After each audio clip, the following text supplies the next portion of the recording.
Bassmaster halftime show presented by Bass Cat Boats. The show that will catch you up and keep you up on everything going on this incredible fishery, Lake Fork.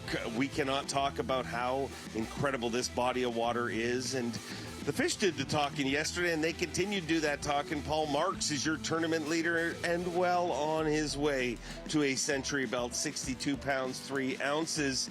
The defending champion that weighed in 130 pounds last year, Trey McKinney, with 58 pounds, 7 ounces. Jay Shakurit leading Progressive Bassmaster Angler of the Year. And looking in fourth, Kyoya Fujita, who is due for a win. I mean, he wins one every single season. But we're going to watch some topwater action with your day one leader, Buddy Gross.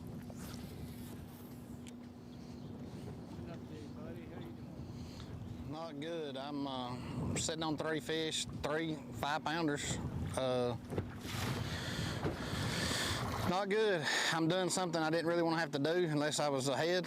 But I was so close to it, I didn't want to drive past it today. So we're fishing our way back out of the creek. I want to be on a schooling spot somewhere around 11 o'clock.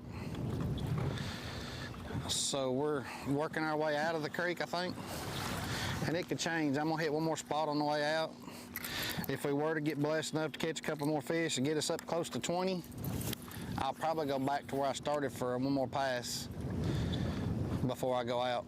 I just have a number in my head, and it's over 20 before I really calm down.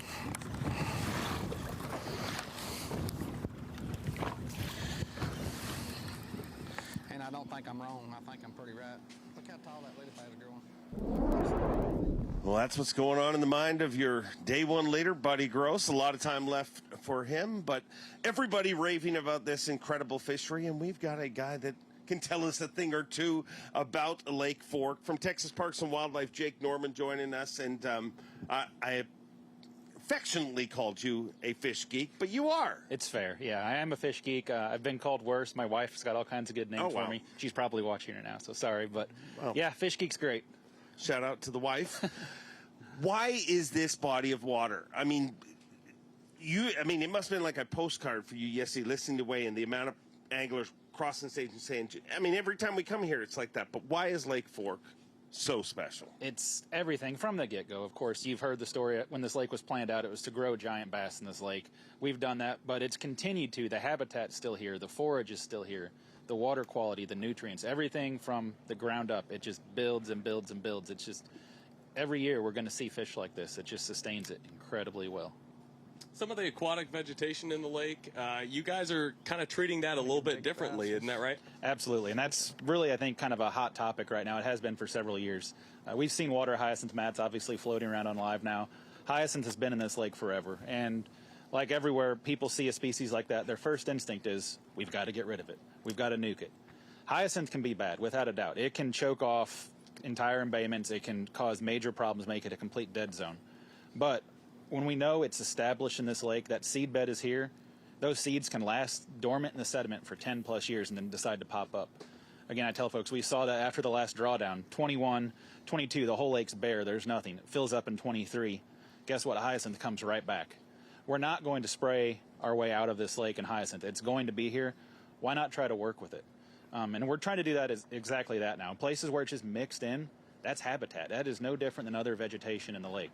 If we see places where we're losing 100 acres plus, entire embayments that are choked off, we can go in and try and give it a haircut, burn it back, keep it in check so it doesn't become a problem. But why are we going to get rid of it all when it's holding forage, it's holding cover, it's everything. It has great life at small amounts. And that vegetation also helps, provide cover for the offspring, the younger bass, the smaller ones for survival, correct? Absolutely. And I always say, East Texas lakes, really around the country, vegetation is the lifeline, the golden ticket, whatever you want to call it.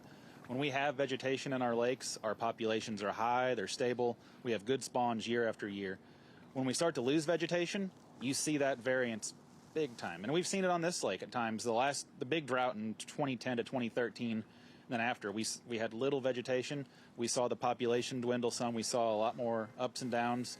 Of course, that last drawdown had a weaker spawn that year. You see those changes. When vegetation comes back, the population surges back quickly. So again, I'm happy with any vegetation. Everything has to be managed. Any species can get overabundant, can cause a problem, but when it's balanced like that, it's great for the young of the year fish. It's great for their spawns, and that's what really drives the success of this lake. And you kind of mentioned it, you know, I mean, there's other state agencies, other places that they're trying to treat this stuff. They're trying to get rid of it. They're doing, having a different approach altogether than you guys are. Why is that the case here? Sure. Well, for one, I always say it's my first answer. It's Lake Fork. I mean, truthfully, this lake is special, and it just takes some different approaches sometimes. And I'm not saying there's one right or wrong answer. And this is a new approach for us. We may have to look at it later this year, next year, and say, all right, we need to go back to some of those other approaches. But this lake is special, and it takes kind of some unique approaches to really handle it. And there's a lot of parts in this lake. We've seen it again with the hyacinth mats. Go back in Little Caney, tons of hyacinth. But if we got rid of the hyacinth there, we probably wouldn't have any vegetation. So again, we've got to find that good balance. I'm happy with something there over nothing. Absolutely. Our eyes on current Progressive Bassmaster Angler of the Year leader, Jay Shakuret. Well, still sitting on all the fish I caught this morning. I went back to the place I caught the 9-something, and I jumped off like a 4.5 pounder there. Nothing I could really do, it just came off. And now I'm back to scoping around a little bit, and then in about 10 minutes I'm probably gonna go run and check on a bedfish that I have found and see if he or she is willing to cooperate, because I'd like to get rid of that 2-4 and then, yeah, maybe go mess around up shallow for a little bit, check that out, and then I'm gonna go back to that school where I caught the big one. But anyways, yeah, it's been slow. I've kind of noticed the fish have like pulled up off the bottom now, and they're pretty hard to catch, like how I was catching them this morning, obviously with that crankbait. It is not at all like that anymore. So as I hit another tree, so we're gonna see what we can muster up here while this dead period is going on. It seems to pick up later in the afternoon, so I may actually go run to that bedfish right now. But yeah, anyways. Great stuff from Jay Shakuret as he continues what is an incredible season. And sometimes I ask some uncomfortable questions, and I guess I'm going to ask one right now here, Jake. Maybe put you on the spot a little bit, because we've heard a lot of opinions from a lot of people, but from a fisheries biologist, what is your take on forward-facing sonar? Yeah, great question. Obviously, crazy hot topic right now. As a biologist and as an angler, let's throw in both of those. I don't see an issue with it. I really don't. We've done studies on forward-facing sonar at this point, both with bass, really intensively with crappie. That's where the first concerns were. But looking at how it can impact the populations, looking at what percentage of our anglers are using it, everything else, just to stay in front of it. At the end of the day, it's just another tool. You know, we have regulations in place for these fish. People are allowed to keep 5 bass a day. It still doesn't matter with this technology how they're utilizing it. If they're forward-facing sonar, like everyone says, it's a tool to help you locate the fish, to help you catch fish. At the end of the day, you're only taking 5 home. You know, long term, there's some questions we don't have answers for yet. How does it impact catchability and other things? But I don't have a concern with that. Especially when we're down south, our fish grow so fast. Yeah. It's a lot harder to regulate something when they're in and out of the population quickly. And I'm all for it. Again, I have it on my boat, if that helps at all. So that answers. It'd be kind of against the grain or something if I didn't. So personally, I see it as another tool. I think it's awesome technology. We're learning how to use it more in science as well. So it benefits us as well. Yeah, and just like in the tournament world, it's being studied, it's being figured what its future is in the sport. You guys are paying attention to it. I mean, how long has that been going on? Let's see, we started right around 2020, I believe, or 2021 is when we first started looking at it. And it was some simple stuff then with our creel surveys. We go out and interview anglers on the water and ask them one question. Did you use forward-facing sonar, live scope, whatever you want to call it, during your day of fishing, yes or no? And that lets us look at what percentage of the folks are using it, what aren't. Also, what are they catching, not size of fish, everything. So we can compare users and non-users of the technology and see how it's impacting everything.